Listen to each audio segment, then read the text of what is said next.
Welcome back, dear viewers. We are discussing plus 2 biology, chapter number 8, that is human health and diseases.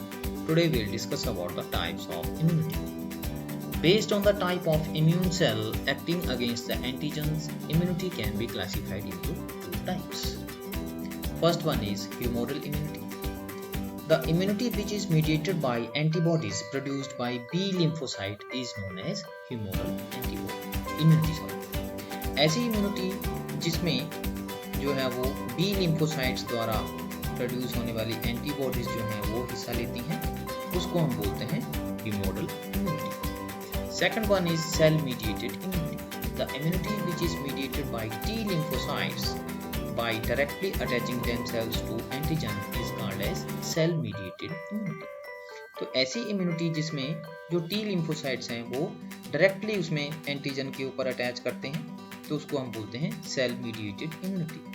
During organ transplantation, जैसे किसी भी organ transplantation जो की जाती है, जैसे हार्ट ट्रांसप्लांटेशन की जाती है या किडनी ट्रांसप्लांटेशन है, tissue matching and blood group matching are essential before undertaking any graft or transplant, and even after this the patient has to take immunosuppressant throughout his life because the body is able to differentiate self and non-self. तो जब भी कोई organ transplant किया जाता है तो उसके पश्चात जो पेशेंट है उसको जीवन भर इम्यूनोसप्रेसेंट लेने पड़ते हैं, क्योंकि जो हमारी बॉडी है वो सेल्फ और नॉन सेल्फ में आसानी से डिफरेंशिएशन कर सकती है. And the cell mediated immune response is responsible for the graft rejection. तो जब भी बाई चांस जैसे कई केसेस में ग्राफ्ट रिजेक्शन हो जाती है, ट्रांसप्लांट जो है वो रिजेक्ट हो जाता है, तो वो सेल मीडिएटेड इम्यून रिस्पॉन्स के कारण होता है. Based on the nature of antibodies, immunity is divided into two types: active immunity and passive immunity.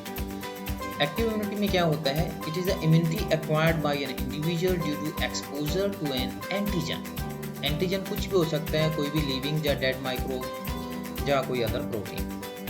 तो ऐसी immunity which is acquired by individual due to exposure and antigen is known as active immunity. जैसे vaccination जो है, vaccination जब हम करते हैं तो वो एक्टिव इम्यूनिटी को इंड्यूस करती है. Active immunity slow and takes time to give its full effective response. तो स्लो होती है और थोड़ा सा टाइम लगता है इसको डेवलप करने में. In contrast to this passive immunity, when readymade antibodies are directly given to protect the body against foreign agents, then this type of immunity is known as passive immunity. तो passive immunity में क्या होता है? Readymade antibodies insert कर दी जाती है body में. For example, fetus obtain antibodies or passive immunity against several diseases from mother directly through placenta during pregnancy.